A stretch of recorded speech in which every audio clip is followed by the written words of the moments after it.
When Donald Trump first became president, he took a go-slow approach, you might say, to the spread of environmental regulation. A group called the Environmental Protection Network got together to oppose this approach. Comprised of former EPA employees, it's gearing up again. Here with what it plans, Network Executive Director Michelle Roos. Ms. Roos, good to have you with us. Thank you so much for having me. And you are a former EPA employee, so you know what goes on in EPA. I do. All right. And your group is saying you're preparing now for what you expect from the Trump administration redux. What are you expecting?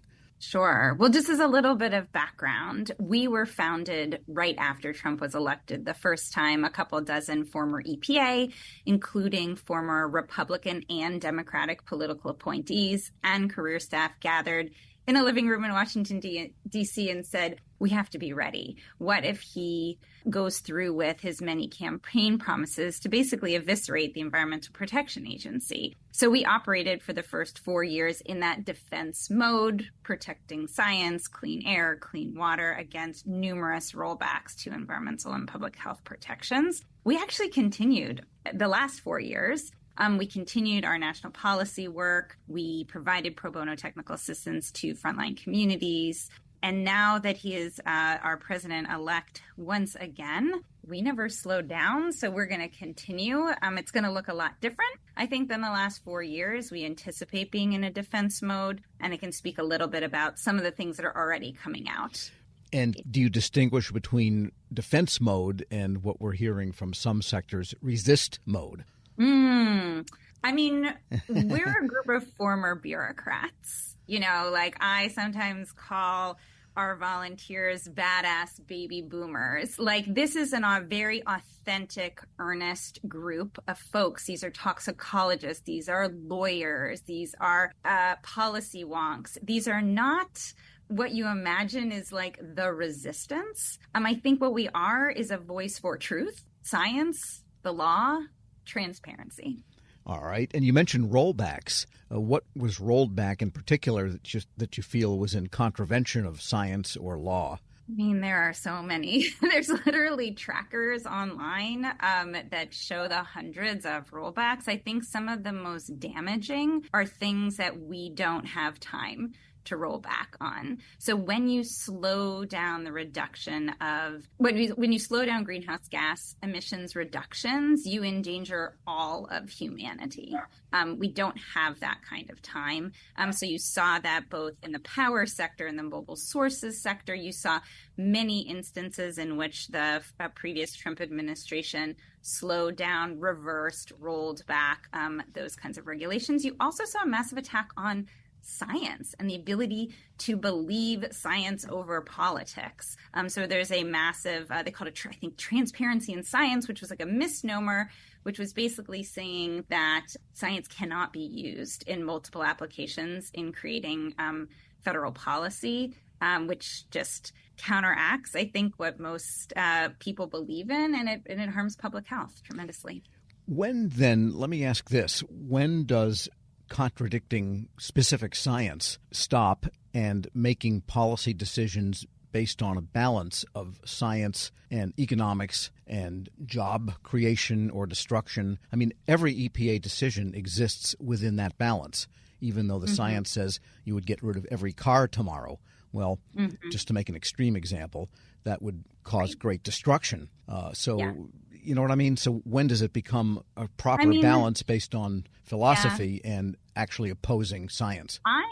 We're kind of lucky in this frame. We actually just released a report called Breathing Easy, which summarized the impacts both on public health and the economy of the last 4 years of air regulations coming out of EPA. They will deliver over $250 billion in net benefits annually. When you reduce emissions, air pollution, this is reducing premature heart attacks. This is asthma attacks. These are exacerbated asthma attacks. This is missed work days, missed school days. So you don't have to choose between the economy and the ability to breathe. It's intimately connected.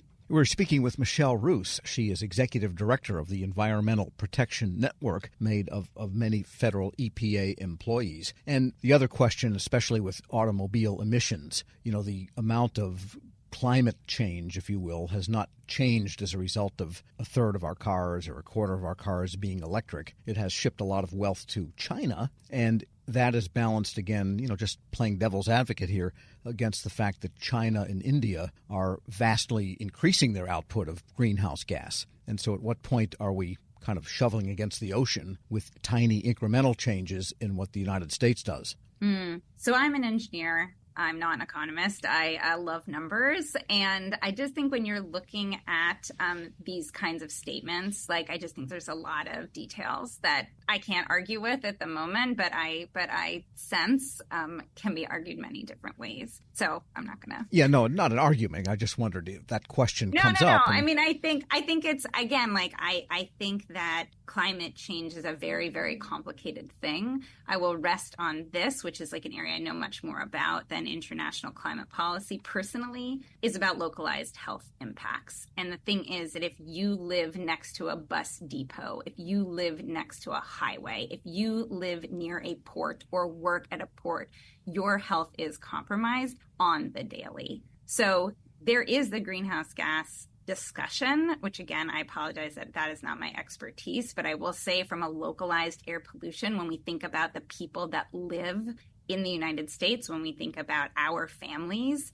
this is a massive net benefit. Sure, and I'm old enough to remember when you couldn't see Los Angeles from the ridges because of the smog that we used to have. So nobody would argue that tailpipes are in better shape than they were 50 years ago when the EPA got into existence. And what is your expertise? What did you do when you were at EPA? I mean, I had the pleasure of doing a lot of different things. My career at EPA was relatively short compared to most of our volunteers. Most of our volunteers worked 20, 30, 40 years and worked up the ranks. I started my EPA career in the Office of Air and Radiation in Washington, D.C. Eventually, I moved to California, where I worked for EPA's Region 9, and I co-founded with a bunch of wonderful EPA colleagues the West Coast Collaborative, which was an effort to reduce emissions from big diesel engines, a major contributor to public health. Right, yes. Nobody likes driving behind an old bus, you might say. Right. And in the sense of transparency, who is behind your group? I mean, how do you keep going funding-wise? Yeah. We're mostly private foundation funding. About 10% of the last year and a half of our budget did come from federal funding. And we do get individual donations. I think it's actually kind of an amazing thing. We assumed early on, we had 650 some odd EPA alum volunteers, and we assume, there'd be people that will make, $100, $150 contribution annually, and then there'll be people that will volunteer a lot. Well, actually, there's a tremendous amount of overlap. Many of our volunteers are also our donors.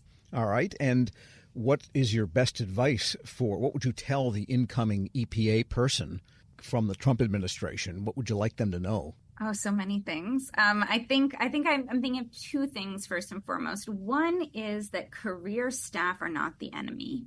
Career staff are public servants that have a tremendous amount of information, experience, expertise, and want to move the ball forward. So do not close them out. Bring them in, seek their advice, collaborate. And I think there will be, I think there's room for progress. I think, secondly, there's a lot of press right now about the idea of moving EPA headquarters out of Washington, D.C., of moving regional offices out of the cities that they're in, basically a scare tactic to try to get folks, presumably, to leave. You can't do that and have a sophisticated regulatory agenda. You cannot cause panic throughout the agency and do whatever your objective is. So I would say, let's not get distracted.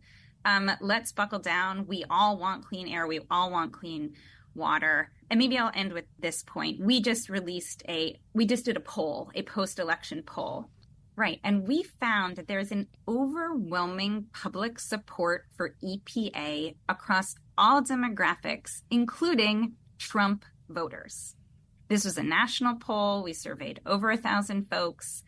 76% of folks who voted for Trump oppose attempts to weaken EPA. 81% of folks that voted for Trump want Congress